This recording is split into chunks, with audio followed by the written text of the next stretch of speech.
10वां पाठ मंदाकिनी वर्णनम। यह संस्कृत भाषा के 10वीं कक्षा का 10वां पाठ है मंदाकिनी वर्णनम। यह बहुत ही इम्पोर्टेंट है। इस पाठ में 10 श्लोक हैं। ये श्लोक वाल्मीकि रामायण से लिया गया है। वाल्मीकि रामायण के अयोध्या कांड से आपने पहले ही वीडियो में, जिसमें 2 श्लोक और प्रस्तुति का व्याख्या सहित हिंदी अनुवाद के साथ आपके लिए प्रस्तुत किया गया है। यह मंदाकिनी वर्णनम का दूसरा पाठ है। इस पाठ में आप 4 श्लोक के अर्थ हिंदी में और व्याख्या के साथ सुनेंगे।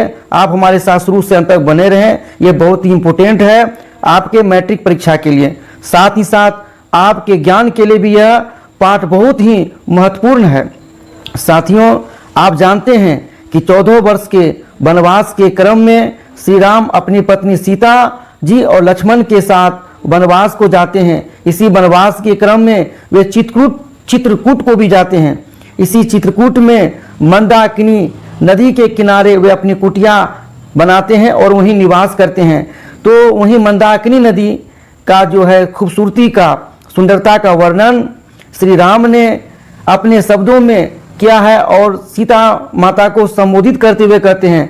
ये तीसरा श्लोक है, मृग युथ निपितानि कुलसंभांसि सांप्रतम तीर्थानि रमणीयानि रतिम संजनयंती में माने मुझे। आप इसे इस प्रकार भी जो है सजा के बोल सकते हैं, सांप्रतम मृग यूथानि पीतानि कलुष अंभांसि इमानि तीर्थानि रमणीयानि रतिम च में संजनयंती। अर्थात आप श्लोक के अर्थ को इस प्रकार भी बोल सकते हैं। आप अच्छी तरह श्लोक के अर्थ को अपने कॉपी में उतार लें, बहुत ही इंपॉर्टेंट है। क्या होगा कि हे सीते, आजकल मृग समूहों अर्थात पशुओं के झुंडों के द्वारा पिए गए गंदे जल से युक्त ये तीर्थ मुझे बहुत ही आनंददायक और मनमोहक लग रहे हैं।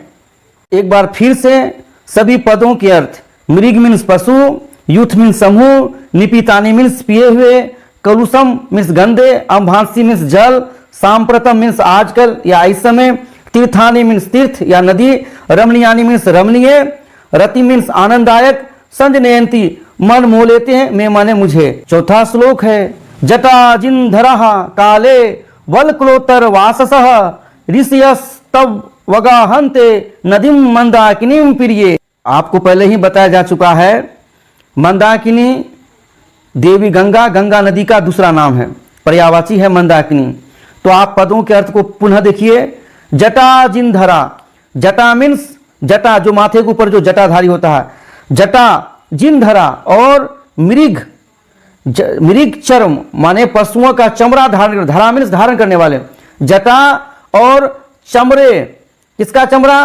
पशुओं का चमड़ा धारण करने वाले, काले माने इस समय, वलकल, वलकल किसको बोलता है? पेड़ के छाल को, वलकलो उत्तर वासस मीन्स वृक्ष के छाल को उत्तरा माने वस्त्र के रूप में धारण करने वाले, ऋषय अर्थात ऋषियां, ऋषि मुनि, तब अवगाहन्ते माने उनकी सेवा करते हैं। किसकी?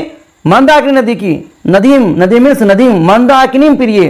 तो आपसे प्रश्न पूछा जा सकता है कि मंदाकिनी नदी की सेवा कौन करते हैं?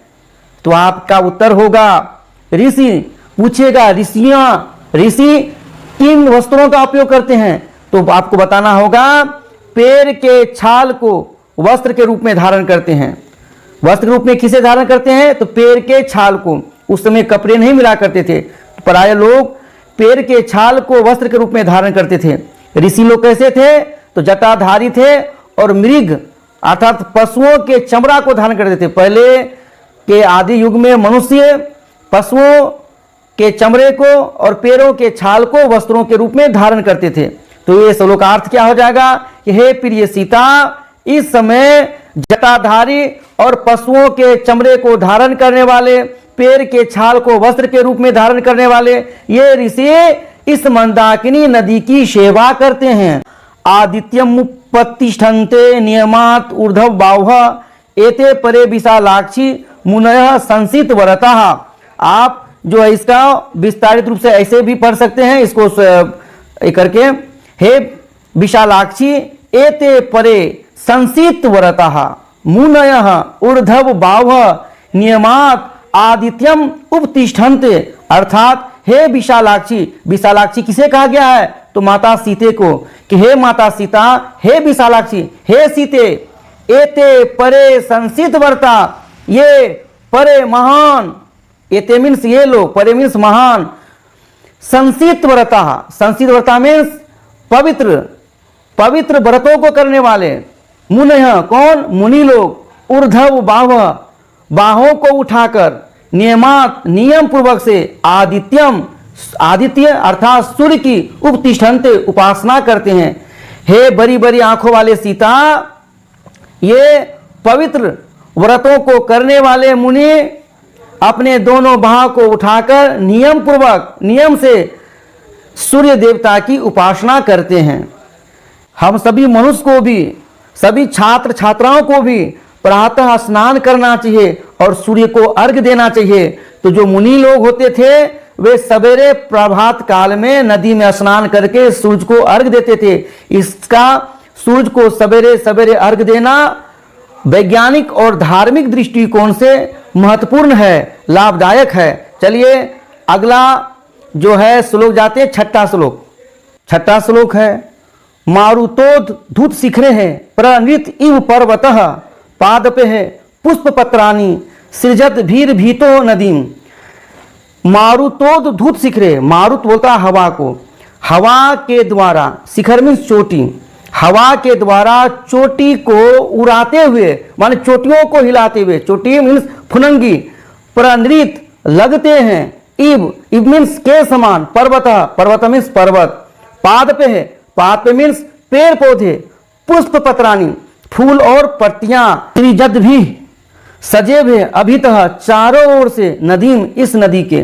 आप श्लोक के अर्थ को इस प्रकार ले सकते हैं कि इस नदी के चारों ओर से फूल और पत्तियों से सजे हुए पौधे हवा के द्वारा इस प्रकार झूम रहे हैं जैसे मानो वो पर्वत हो। अर्थात इस नदी के चारों ओर फूल और पत्तियों से सजे हुए पौधे हवा के द्वारा इनके झूमते हुए शिखर पर्वत के समान लग रहे हैं। ये छठा श्लोक था। इस तरह पहले के वीडियो में 2 श्लोक और उसका प्रस्तुति, और इस वीडियो में 4 श्लोक, 4 2 6 श्लोक हो गया। बाकी के 4 श्लोक अगले वीडियो में डाले जाएंगे। इस तरह शुरू से अंत तक बने रहने के लिए आपको धन्यवाद। हमारे चैनल के साथ आप बने रहें, कंटिन्यू बिहार ज्ञान चक्षु को देखें, सब्सक्राइब करें, दोस्तों के साथ शेयर करें। आप हमारे चैनल के साथ रहकर मैथमेटिक्स, साइंस, संस्कृत, हिंदी, सामाजिक विज्ञान के सभी वीडियो को आसानी से देख सकते हैं और परीक्षा में, मैट्रिक परीक्षा में अच्छे अंकों से उत्तीर्ण हो सकते हैं। फिर मिलेंगे एक नए वीडियो के साथ। तब तक के लिए जय हिंद, जय भारत, जय बिहार ज्ञान चक्षु, वंदे मातरम।